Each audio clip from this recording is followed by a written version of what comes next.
Hello बच्चों, welcome back. आज हम इलेक्ट्रोकेमिस्ट्री का एक नया टॉपिक करेंगे जिसका नाम है सेल्स। आज हम सेल्स की वर्किंग सीखेंगे और हम पूरी एग्जैक्ट वर्किंग और रिएक्शन समझने वाले हैं ड्राई सेल का। ड्राई सेल वो सेल जो रिमोट में डलता है, जो वॉचेस में डलता है, वो वाला सेल जिसको ए या ट्रिपल ए वाली बैटरी बोलते हो तुम लोग। नॉर्मल सेल जो होता है रिमोट में, घड़ी में डलने वाला सेल या किसी टॉय में डलने वाला सेल, उसको हम पढ़ेंगे। उसको हम ड्राई सेल या लेक्लांच सेल भी बोलते हैं।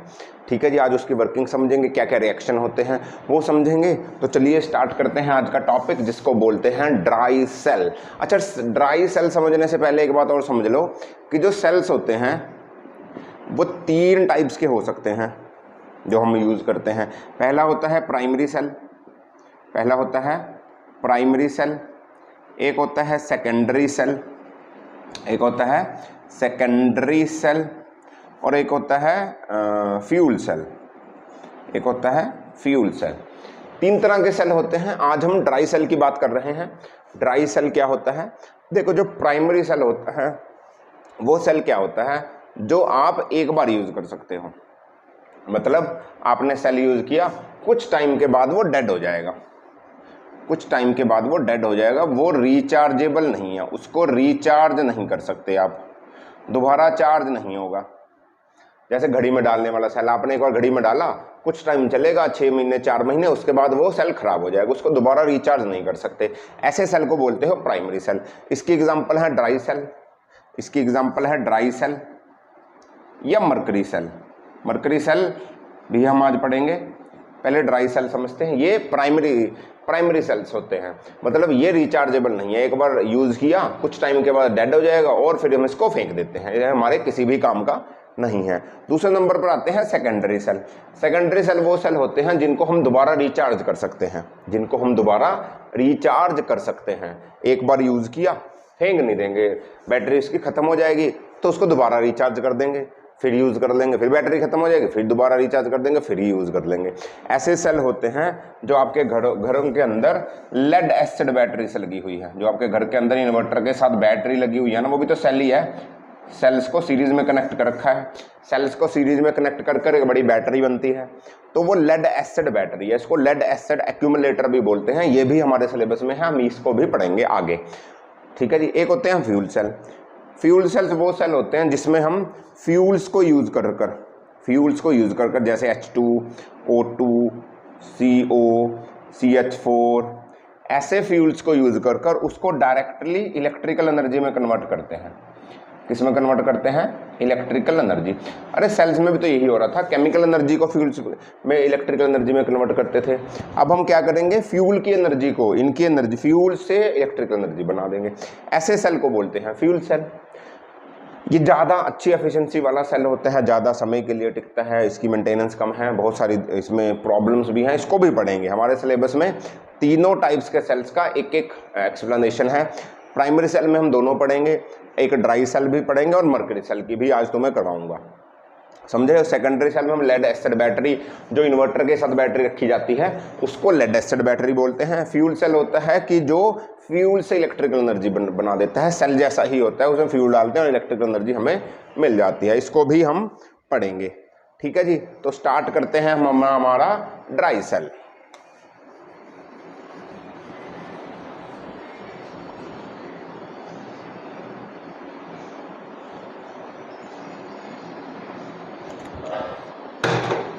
तो जैसा कि आप देख रहे हो, एक ड्राई सेल आपको यहाँ मिलेगा बना हुआ। ये एक ड्राई सेल है। ये क्या है? एक ड्राई सेल। अच्छा, ड्राई सेल को मैं बार बार बोल रहा हूँ, लेक्लांच सेल भी बोलते हैं। लेक्लांच सेल ड्राई सेल का ही दूसरा नाम है। लेक्लांच सेल या ड्राई सेल एक ही बात है। ये वही सेल है जो घड़ी में होता है, इसी को लेक्लांच सेल बोलते हैं। इसकी कंस्ट्रक्शन समझ लो जरा। इसकी कंस्ट्रक्शन में क्या होता है? हम एक जिंक का कंटेनर लेंगे। ये कंटेनर है जो उसकी आउटर कवरिंग होती है वो जिंक की होती है। उसके ऊपर बाहर कार्डबोर्ड की कवरिंग, उसके ऊपर जो गत्ता सा चढ़ रखा होता है, देखने से आपको जिंक नहीं लगता, क्योंकि उसके बाहर वाली कवर पे जिसपे स्टिकर लग रखा होता है उससे पहले कार्डबोर्ड लगा देते हैं, पतला सा गत्ता टाइप लगा देते हैं।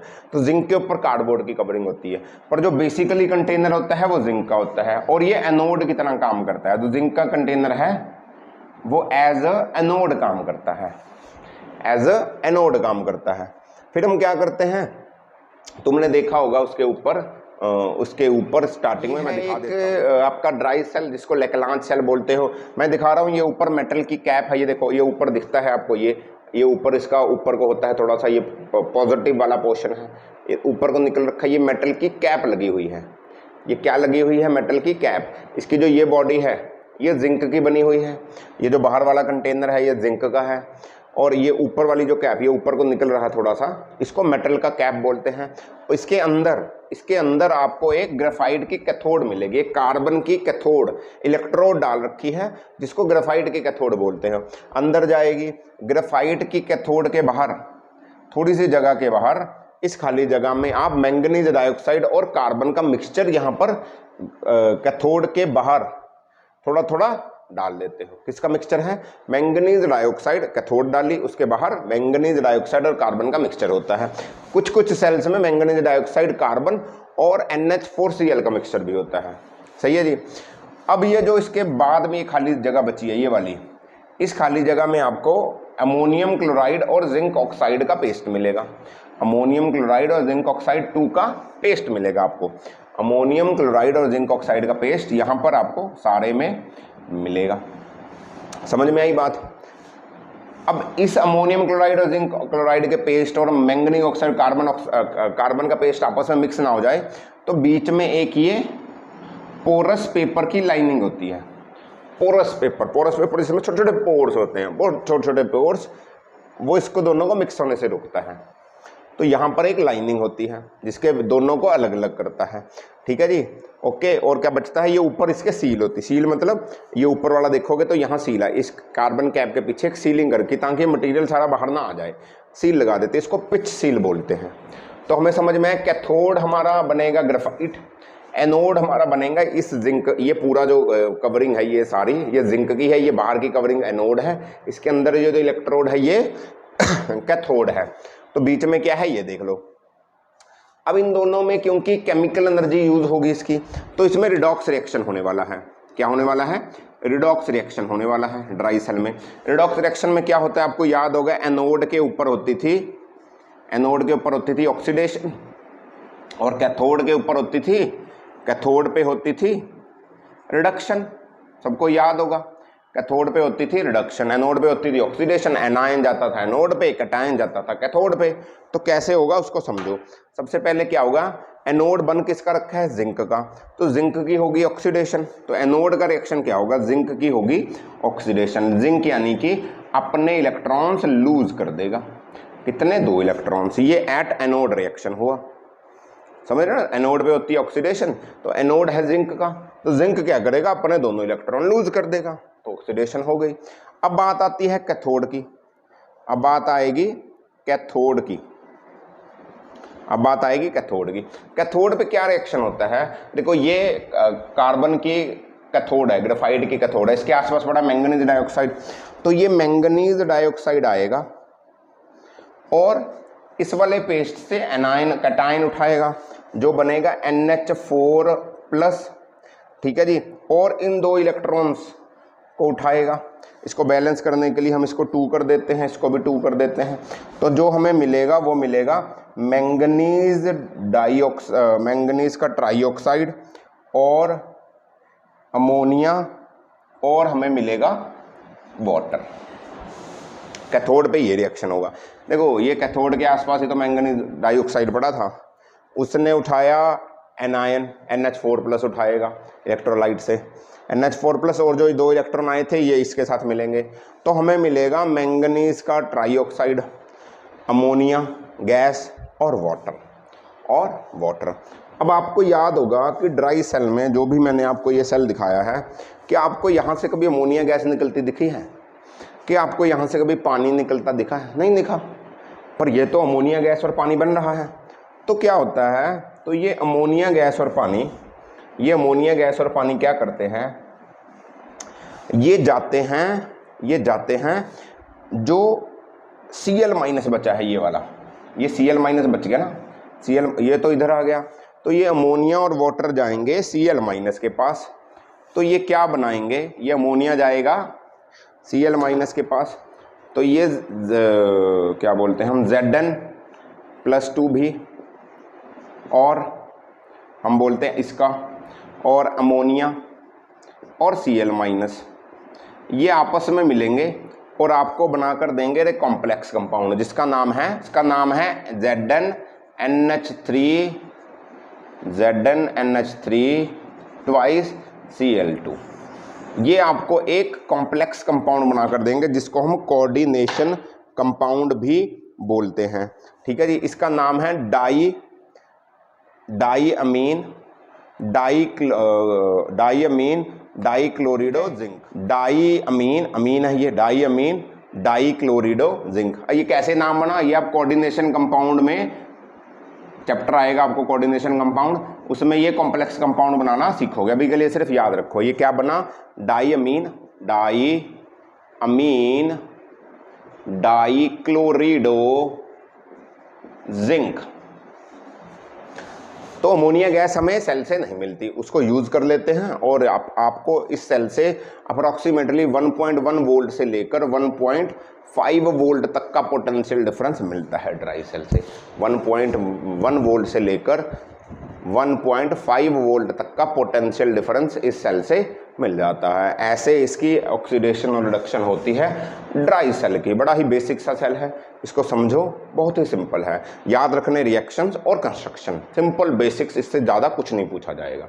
ओके, आगे चलते हैं अगले सेल की तरफ जिसका नाम है मरकरी। ठीक है जी। तो ये है एक मरकरी सेल, इसको बोलते हैं मरकरी सेल। मरकरी सेल कैसा होता है, मरकरी सेल क्या होता है, छोटी वॉचेस में जो छोटा सा सेल लग रखा होता है, ऐसा सा आपने देखा होगा, ऐसे लंबा सा सेल होगा, ऐसे बिल्कुल छोटा सा, जैसे गोल होता है ना, जो वॉचेस में लगता है। छोटी छोटी बच्चों की टॉय वो गन आती है, उसके अंदर छोटे छोटे से सेल लगते हैं, बिल्कुल छोटे छोटे से, पिक में देखोगे तो समझ में आ जाएगा। तो वो मरकरी सेल होता है। इसका एक और नाम है, इसको रूबेन मैलरी सेल भी बोलते हैं, क्योंकि जिसने बनाया था वो रूबेन और मैलरी थे, तो इसको रूबेन मैलरी सेल भी बोलते हैं, रूबेन मैलरी सेल। और ये एक मरकरी सेल है। मरकरी सेल की थोड़ी सी कंस्ट्रक्शन उससे डिफरेंट है, कैथोड एनोड बदल जाते हैं, किससे, आपके क्या नाम है उसका, दूसरा ड्राई सेल से या लेक्लांच सेल से। मरकरी सेल कैसा होता है, एक जिंक का कंटेनर होगा। अब कई बार ये जिंक का कंटेनर जिंक प्लस मरकरी का कंटेनर होता है, मतलब इसमें थोड़ी थोड़ी मरकरी भी डाल रखी होती है कंटेनर में। ज़्यादातर जिंक मिलेगा आपको, पर जिंक प्लस मरकरी का हो सकता है। ये कंटेनर एज एनोड काम करेगा। इसके बीच में एक कैथोड डालेंगे, एक इलेक्ट्रोड डालेंगे, जो कि ग्रेफाइट की बनी हुई होगी। कार्बन लिख रखा है बट ग्रेफाइट होता है, ग्रेफाइट भी कार्बन की फॉर्म है। कई बुक सीधा ग्रेफाइट लिखती हैं, कहीं कार्बन की कैथोड लिखती हैं, सही है। ये इसके ऊपर कैप लगी हुई, थोड़ा सा ऊपर बाहर होता है। और इसके अंदर खाली जगह में मर्क्यूरिक ऑक्साइड और पोटेशियम हाइड्रोक्साइड का पेस्ट होता है। यहाँ पर सारे में ये पेस्ट है। ये पेस्ट डायरेक्ट जिंक के कंटेनर के कांटेक्ट में ना आए तो एक पोरस पेपर की लाइनिंग होती है, ताकि ये मरकरी जिंक के कांटेक्ट में डायरेक्ट ना आए, समझे। ओके, ठीक है जी। अब इसमें रिएक्शन क्या होगा, वही कैथोड एनोड रिडॉक्स रिएक्शन होता है। एनोड के ऊपर होता है ये वाला रिएक्शन, एनोड पे होता है ये वाला रिएक्शन। एनोड पे क्या होता है, एनोड है आपकी जिंक, जिंक क्या करेगी, 2 OH- के आयंस उठाएगी, सही है। और अब ये इन्होंने बुक में ऐसा लिख रखा है। अब क्या होता है, एक्चुअली रिएक्शन होता है, जिंक पहले अपने 2 इलेक्ट्रॉन छोड़ेगा, 2 इलेक्ट्रॉन छोड़ेगा, सही है। तो ये बनाएगा, ये हुई ऑक्सीडेशन एनोड पे, ये हुई ऑक्सीडेशन एनोड पे। अब ये Zn+2, ये Zn+2 जाएगा और यहाँ से O उठाएगा। इस Zn+2 ने O उठाया, समझे मेरी बात। इन्होंने इकट्ठा करके रिएक्शन लिख दिया, तो Zn+2 OH- gives ZnO plus water plus 2 electron. 2 electrons ये निकले थे, ये वाले 2 इलेक्ट्रॉन छोड़ता है। ओके, अब ये जो इसने उठाया, तो ये O कहाँ से आया, बोलो, OH- आया है पोटेशियम हाइड्रोक्साइड से। OH-, इसके 2 OH- आए, Zn के साथ मिले, Zn और वाटर और 2 इलेक्ट्रॉन बनाए। कैथोड पे क्या होगा, एट कैथोड पे क्या होगा, ये 2 इलेक्ट्रॉन कैथोड की तरफ भागेंगे, 2 इलेक्ट्रॉन कैथोड की तरफ भागेंगे। HGO आएगा, HGO का पेस्ट पड़ा है यहाँ कैथोड के आसपास ही तो पड़ा है, तो ये HGO का पेस्ट उठाएगा, प्लस जो वाटर ये बना था इसको उठाएगा, और 2 इलेक्ट्रॉन्स को इनको उठाएगा, और आपको बनाकर दे देगा Hg प्लस 2 OH-। जो 2 OH- यहाँ लगेंगे, वही 2 OH- आपको मिल जाएंगे, वेस्ट नहीं होते। ये सेल लंबे टाइम के लिए चल जाता है। इसका ओवरऑल रिएक्शन लिखने की कोशिश करूँ तो मैं लिखता हूँ Zn plus HGO gives ZnO plus Hg, बाकी सब कुछ कट जाएगा। 2 इलेक्ट्रॉन से 2 इलेक्ट्रॉन कटे, 2H से 2OH कटा, वाटर से वाटर कटा, बचा ये ओवरऑल रिएक्शन है। देखो ओवरऑल रिएक्शन में देखोगे कोई भी आयन नहीं बच रहा, बिना आयन के रिएक्शन है, कोई भी आयन नहीं आया। तो इसकी लाइफ थोड़ी सी लंबी है। ये क्या करता है, ये थोड़ा सा लंबा चल जाता है और हमें कंटिन्यूसली 1.1 वोल्ट तक आपको बोलते हैं वो दे देता है पोटेंशियल डिफरेंस। ठीक है, छोटा सा सेल बहुत बड़ा पोटेंशियल डिफरेंस दे देता है। क्यों? क्योंकि इसमें मरकरी लग रखा है। मरकरी की ऑक्सीडेशन रिडक्शन देख रहे हो, जिंक की हुई तो मरकरी की हुई। तो ये ओवरऑल रिएक्शन है, ऐसे मरकरी सेल या रूबन मैलरी सेल काम करता है। और ये अच्छा इसलिए भी है क्योंकि जब ये डेड हो जाएगा तो हम इसमें से मरकरी को दोबारा निकाल लेंगे। ये डेड हो गया, वर्किंग करना बंद कर दिया इसने, तो इसमें से मरकरी को निकाल लेंगे। ये मरकरी पोल्यूशन में जाकर पोल्यूशन को पोल्यूट नहीं करेगी, एटमॉस्फेयर में जाकर एटमॉस्फेयर को पोल्यूट नहीं करेगी। तो ये मरकरी हमें वापस भी मिल जाती है, जितनी मरकरी हमने डाली वो वापस इसकी रिसाइकलिंग में मिल भी जाती है।